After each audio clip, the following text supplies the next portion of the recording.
When we think about the current condition of the United States military, certainly we see extreme pressures not only on soldiers in uniform but also on their families, largely due to the pace of operations in Iraq and Afghanistan.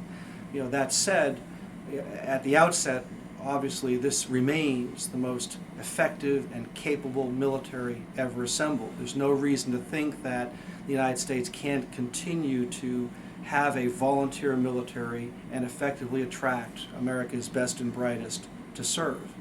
That said, certainly there are building pressures within the military regarding the recruitment of new soldiers, their basic training, and also their retention once on active duty.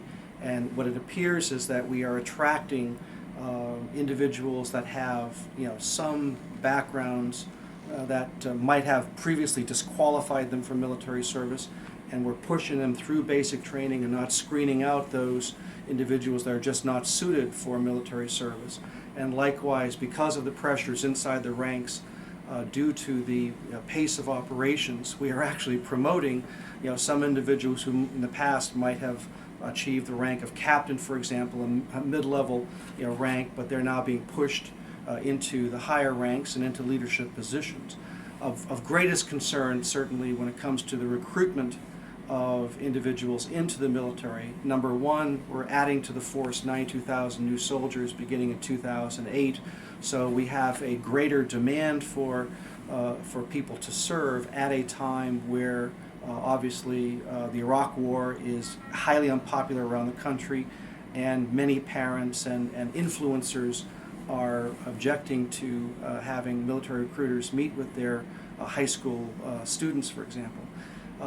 But within those that are coming into military service now, while the standards are still high on a relative basis, more and more individuals are being given what's called moral waivers. That means that they have in their backgrounds drug use, some sort of criminal activity, perhaps gang activity, or criminal records, misdemeanors, or other situations that previously would have disqualified them from military service. Now they're being recruited even though they might have one or two spots on their records.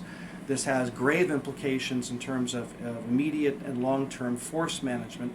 Obviously, the unfortunate poster child of this situation is Sergeant Private Green, who had a mental disorder and a background of drug use, and yet was brought onto active duty, sent to Iraq, and is charged today with raping and killing a young Iraqi girl.